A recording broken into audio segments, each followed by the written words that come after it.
there was a bright, brilliant white figure reflected in the windshield of the car.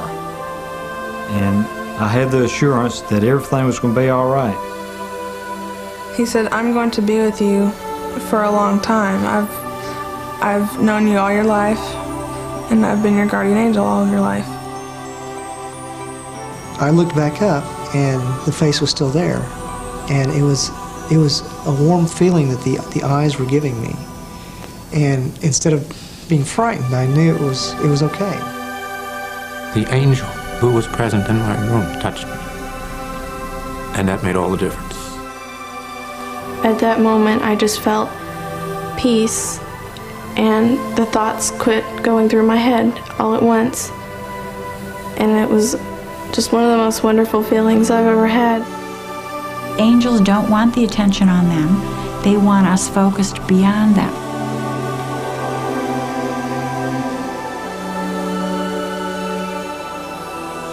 And it's that angelic presence that binds us into one another's lives. Then we become so much more open to each other. Yes, I do. I definitely do. Well, sure. I mean, you know, what else? Sure, I believe in them. I gotta believe something's looking out for me. Yes, I do. Yes. Sure, I believe in them. No, I don't. If it had not been for Angel, I wouldn't even be alive today. During the time my father was ill in the hospital, she appeared to me and stayed with me the entire time he was ill. And the day he died, she disappeared.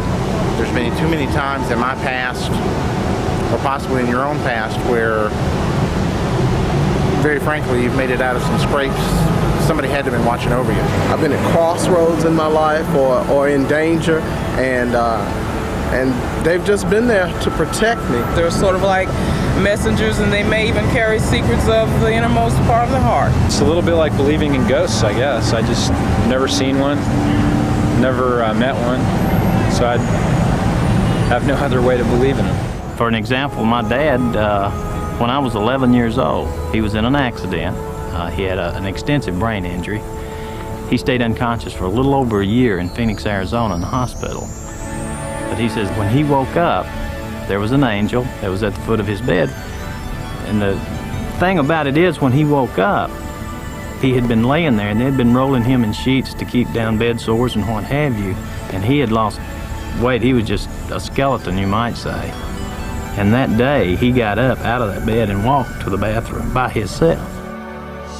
My name is Pam Kidd.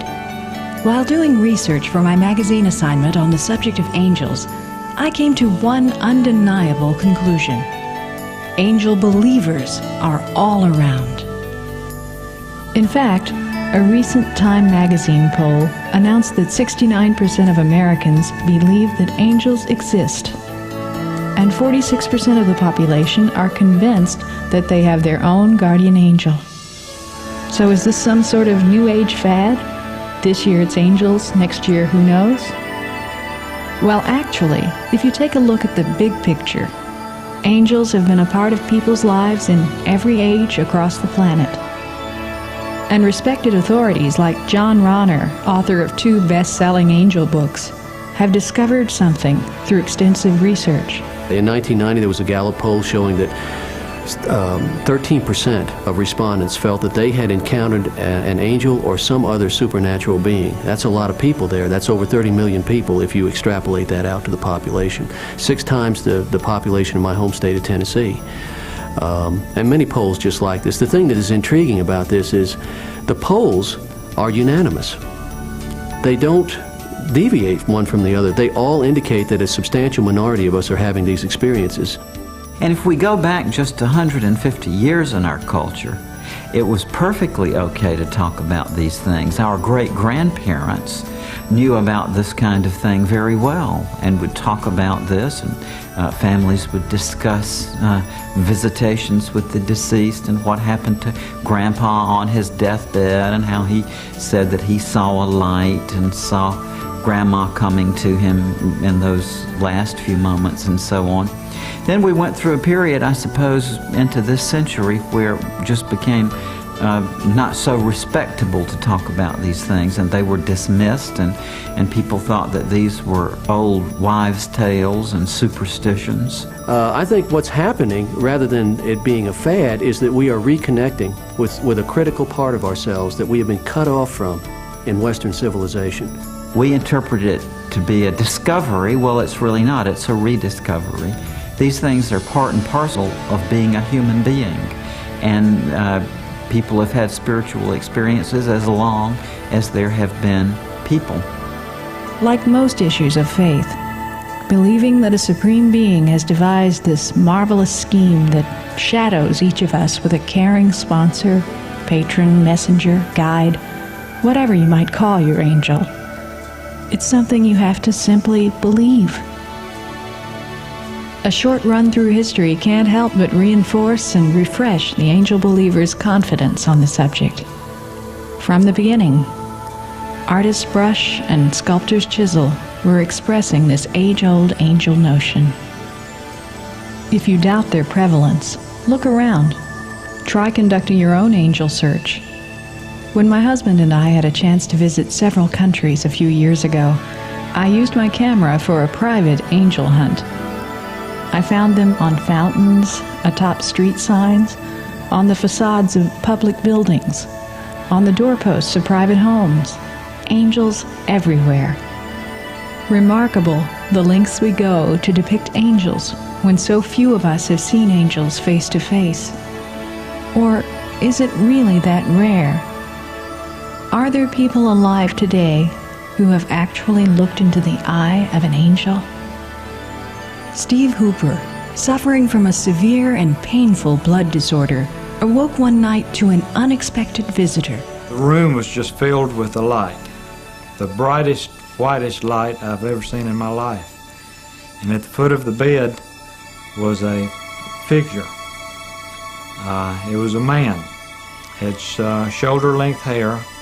I could not make out any of the features of the face, but the warmth filled the room, the love filled the room, it filled my body. I could just feel it all through me, working all through me. I could actually see the wings. They were folded against the back and stood about a foot above the top of his head. The only thing he spoke to me was, "I am the angel of mercy." The next morning I asked my wife, "Did you see her or hear anything strange in the middle of the night?" And she says, "No." "Did the dog wake you again?" I said, "No." She seemed to be okay, but did you see or feel or hear anything besides that? She said she hadn't. I said, "Don't worry about my iron test coming up next month. I know it's going to be okay. I've had the reassurance that everything is fine." And it was. Steve's next blood test came back normal, which according to his doctor was a near miracle. Officer Randy Salazar found himself in a terrible moral dilemma, a situation where the lives of an entire room full of innocent people depended on what he did next. The doctor said, "Take the handcuffs off the prisoner." And I told the doctor, I said, I'm going to have problems with this guy. He's very combative. I don't want to. He says, "I'm the doctor. You take the handcuffs off." I said, "Okay." So I took the handcuffs off this man. The doctor was examining him, and then he went through a series of questions to see how coherent he was. One of the questions was, "What is today?" And the prisoner said, "Today is Monday." And right then I looked in the prisoner's eyes, and I said, "And today is the day I kill you." And I said it in my mind. I didn't say it where you could hear it. And I'm wondering, why did I say that? Then later on, my partner arrived, and we're there on the prisoner, and he's being very combative. And then my partner and I heard a tray of dishes or something fall down the hallway, and we turned our faces to look to see what it was. And at that point, the prisoner jumped off the gurney and grabbed my partner around the waist. And at first I didn't think he saw his gun that he had stuck in his belt. But he felt the gun and he pulled the gun out. I had no alternative to pull my weapon, and as soon as my partner and the prisoner fell to the floor, I saw the gun pointing straight towards my partner's chest. And I told Bob Russell, I said, Bob, get out of the way. And I fired one shot into the abdomen of the prisoner. He fell back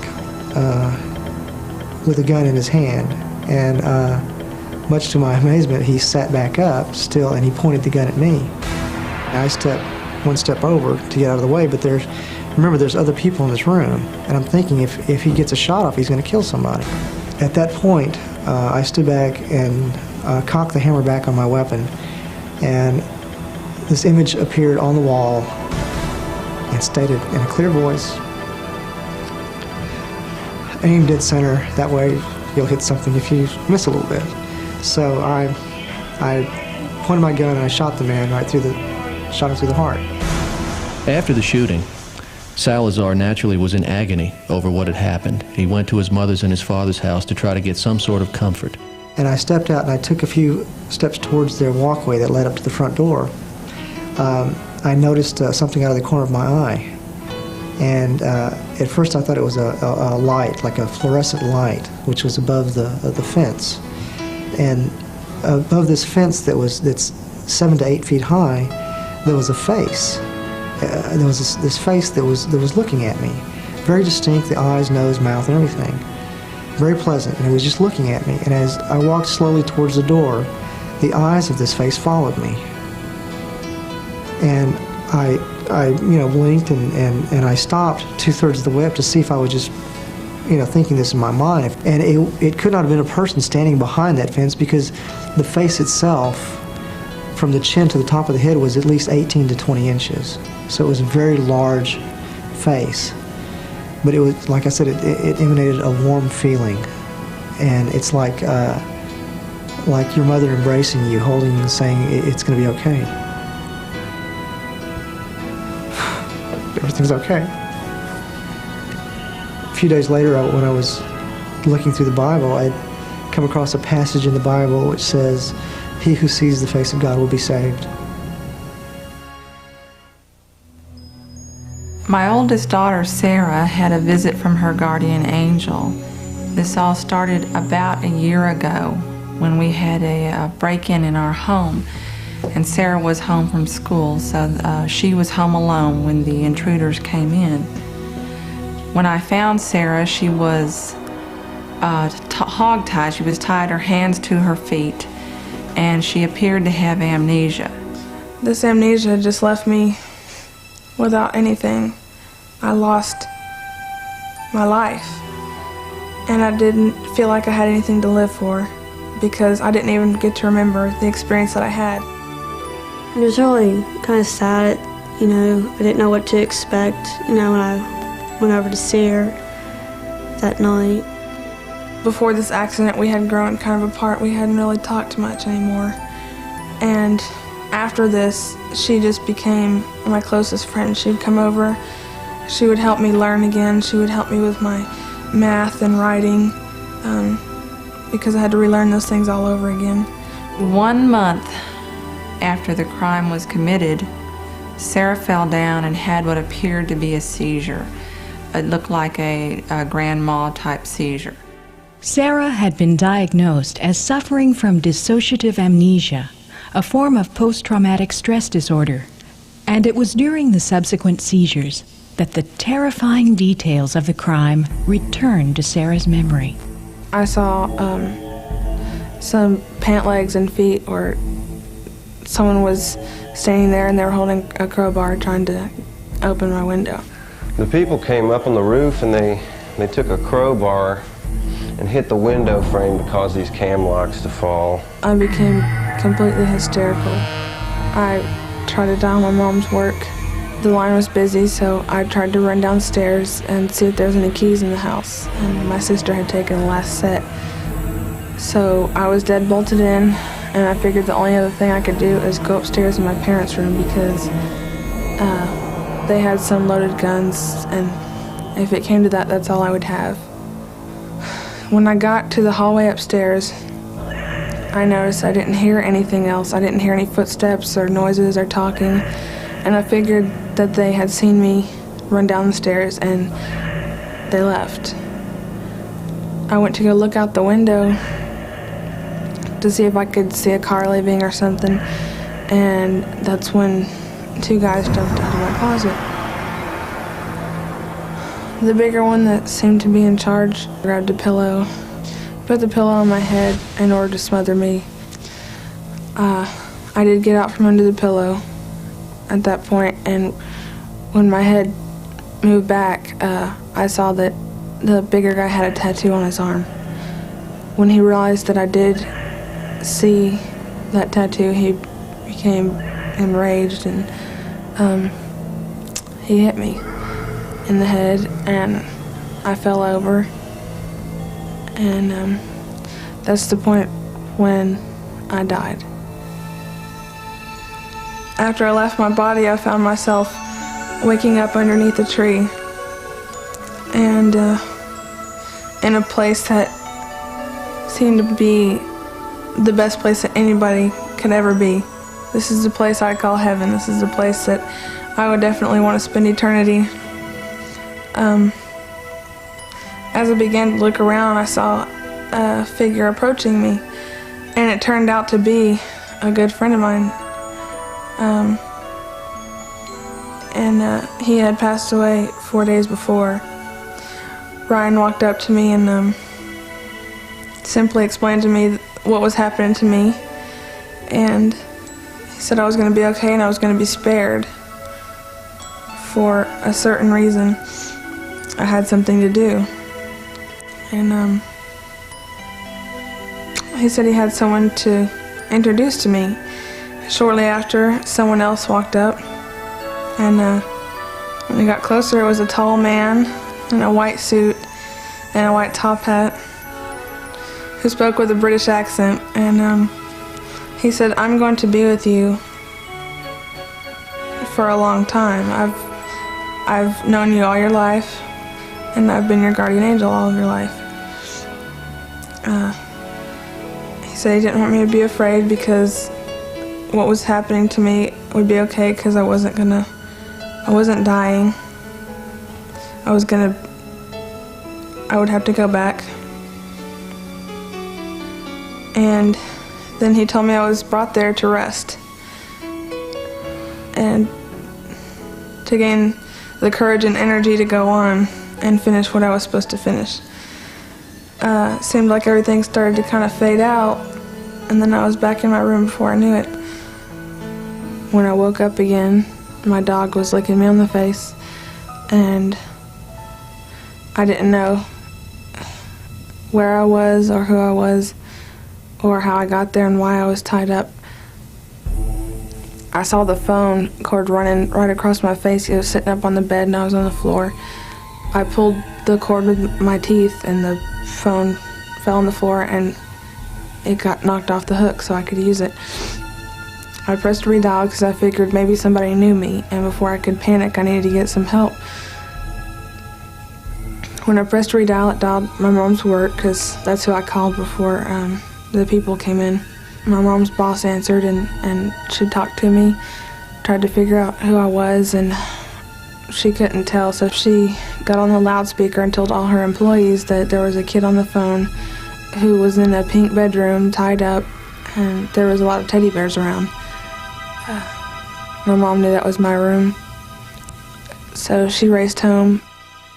Something occurred while in the presence of the psychologist who had been making regular visits to Sarah's home to help her regain her memory. My psychologist, she was trying to calm me down because nobody else really could. I was to the point where I wasn't even listening to anybody. I was just rocking back and forth and trying to sing to myself. While I was talking to her, a light appeared, and it appeared as a circular shape, and then it came down to be a long oval, and that was George. And immediately I just stopped crying, and Sharon just seemed amazed. She said, "How come you calmed down so quickly?" And I said, "Well, he says I'm going to be okay. He's going to take care of me now." Sarah's guardian angel, who became fondly known in the Powell's home as George, helped in Sarah's emotional healing and reached out to touch the lives of her family and friends. In the next few minutes I was laughing, just completely forgotten about any worries that I had. And in the next few minutes he says, "You need to take care of your sister. She's amazed and very upset by what happened to you."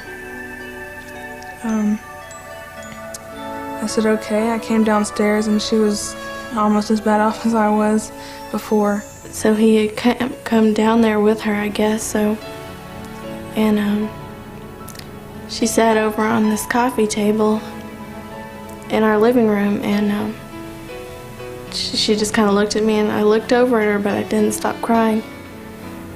It just made me worse looking at her. And she told me to put my hand over on a certain place on the couch. Didn't know why, but I did it.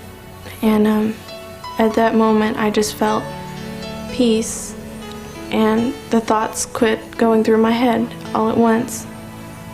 And it was just one of the most wonderful feelings I've ever had. And so she just looked at my mom, and I'm sure my mom was puzzled. My mother looked at me as if to be in question, and I told her to sit down, and I said, "I have an angel, and he's going to be with me for a while. He's going to help us get through this." And she just said, "Well, okay." And I said, he says he's been with me for a long time, since I was a baby.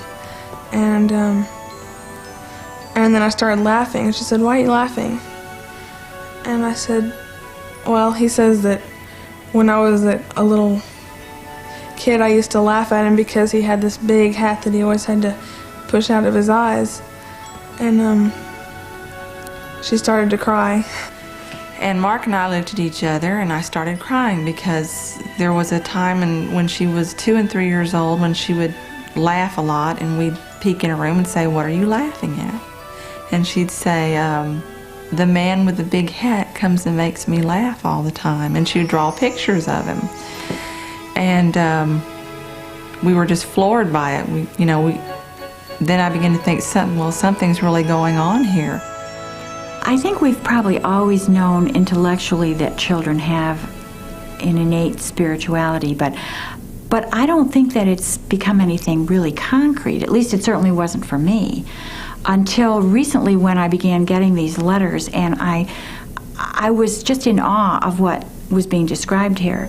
And that's how I began to hear stories about imaginary friends. Now, pediatricians have known for years that children create these things.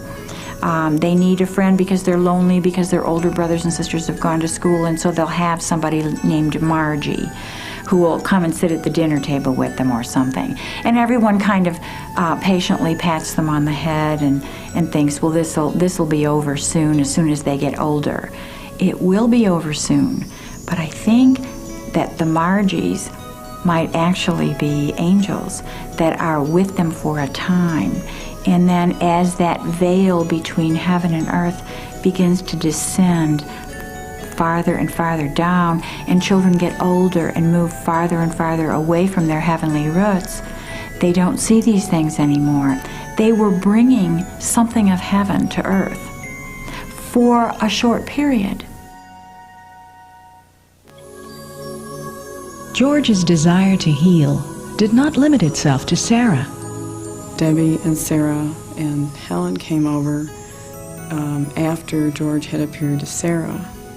And we were sitting around the kitchen table visiting, and it was just kind of an awesome experience to begin with, because we would talk to Sarah and ask her questions of George, and George would respond, and it was just,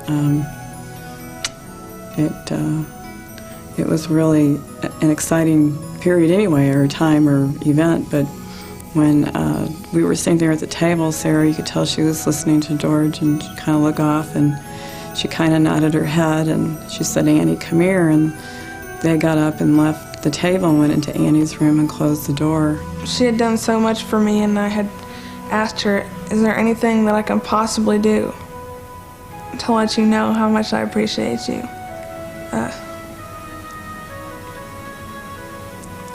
She said, "Is it possible that you could heal me of my sickness?" She's constantly sick all the time with allergies, and she's had pneumonia a couple of times, and asthma, just everything you can name. The last 2 years, she seemed to have gotten worse as far as the fatigue goes, and was actually on homebound through school. She couldn't even make it at school. And this lasted for about 1.5 years. She would be sick with bronchitis. She'd be well for about a week or so. Not well, but she wouldn't have the bronchitis, so she would still be extremely tired. And I called George into her room, and we just sat and talked for a while, just to get her comfortable with him. And George said, tell her to put her hand beside her. And she did, and he put his hand on hers. And I said, let's just pray, and we did.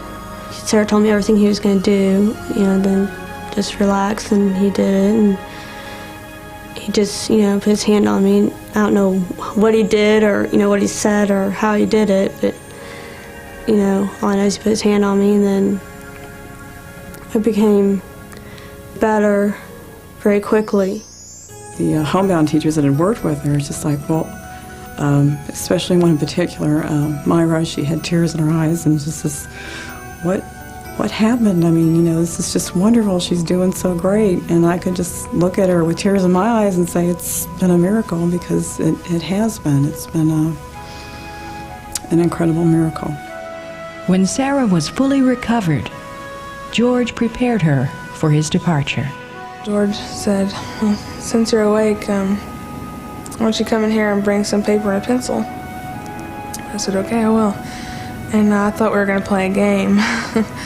And so I went into another room, brought my paper and pencil, and he told me to write down everything that he said. You must see that everyone within your reach hears about what happened to you, all of it. You must open their eyes and give them hope. Dedicate your soul to healing people simply by talking and letting everyone know how the world is changing.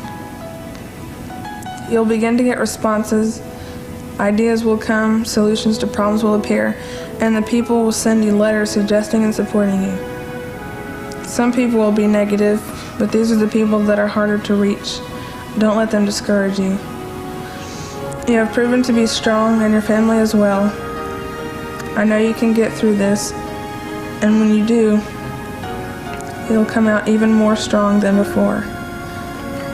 You're the mouth that they will hear because you are a child of God, and a child who can bring hope to God's people. Please stay peaceful and one with God. I have to thank him as I have to thank God that he did for Sarah so many things that for a time I could not do.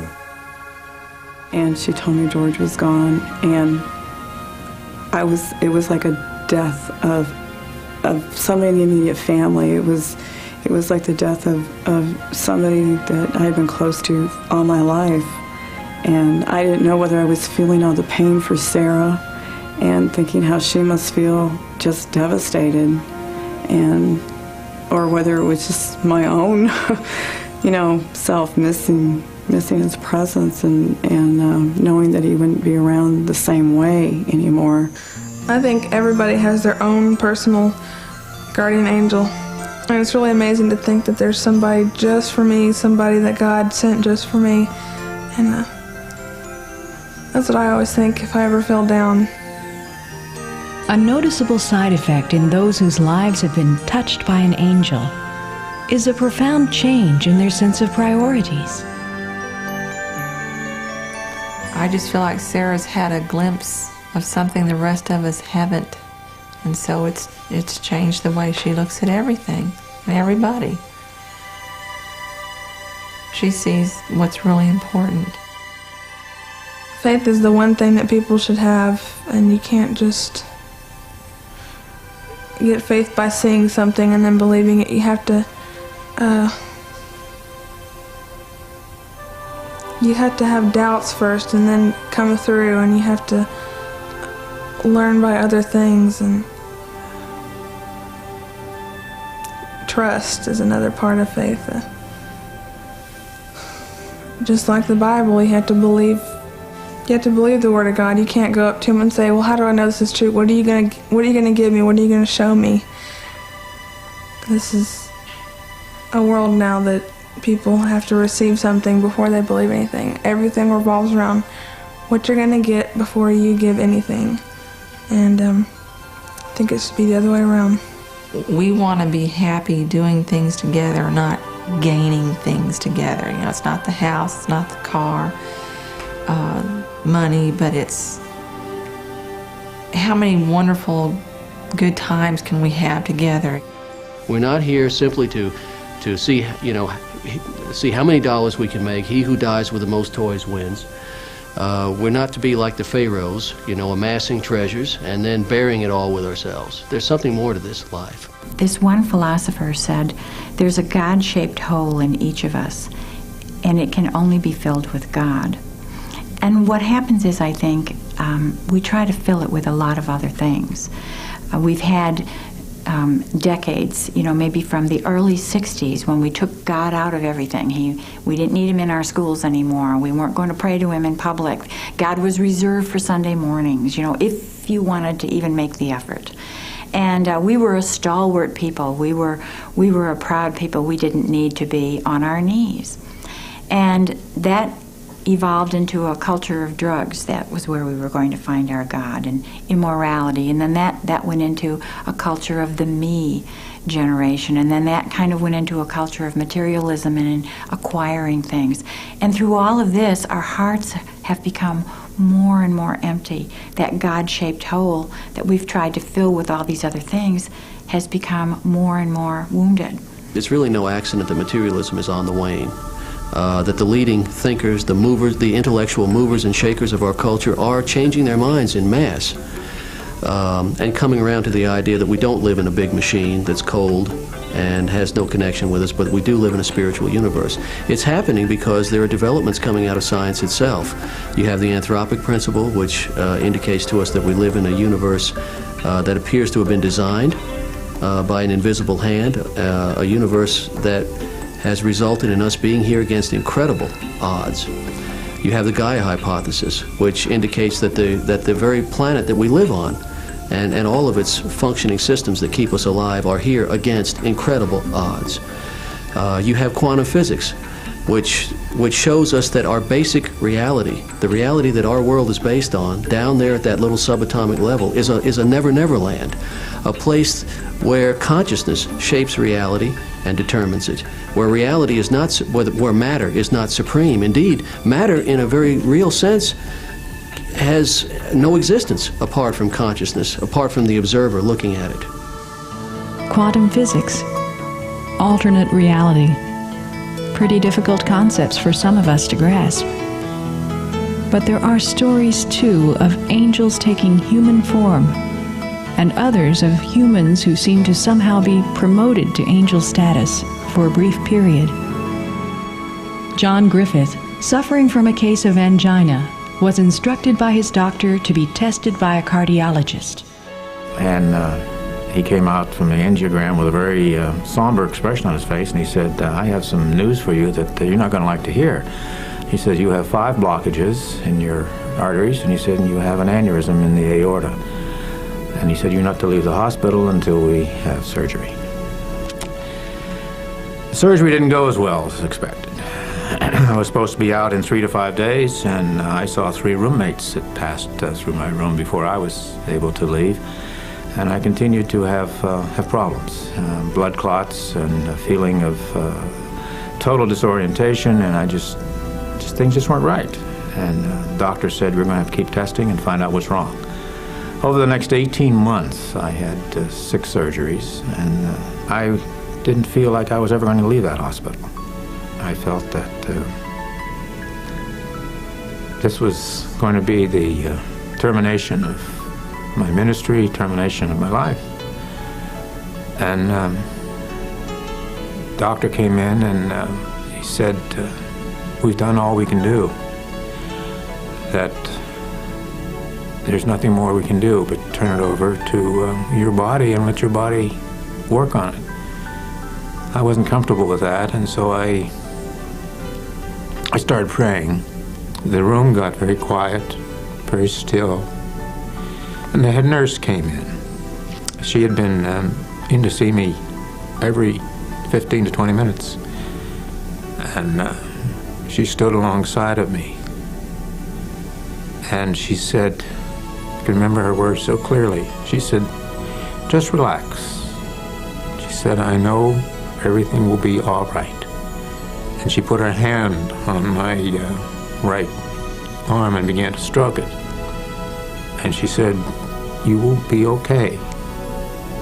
We're in control of what's happening to you. And I began to feel warm. A sense of wholeness came over me. And I didn't hear any other voices other than hers, who was saying and reassuring me that everything was going to be all right. And after a period of, I don't know how long, it was a very short time, she said, I'm going to go call the doctor. I want the doctor to come in and look at you. And so the doctor came in and he said, I don't know what's happened, but he said, you've made a sudden turn. And he said, I think you've passed the crisis. And I said, well, I knew that too. And he said, how did you know that? And I said, because the angel touched me. And he said, he laughed, and he said, what do you mean? And I said, no, the angel who was present in my room touched me. And that made all the difference. It was the nurse who had touched me. And after I began to feel stronger, and I told her what had happened. And she said, you mean you thought I was an angel? And I said, no, I knew you were an angel. And that God was working through you to bring me back from wherever I was headed. And she was kind of overwhelmed by it all. And she said, I've never had this experience before. And I said, well, I can assure you I never have either. But I said, I believe very strongly that you are God's angel for me. And I will forever thank you for what you've done.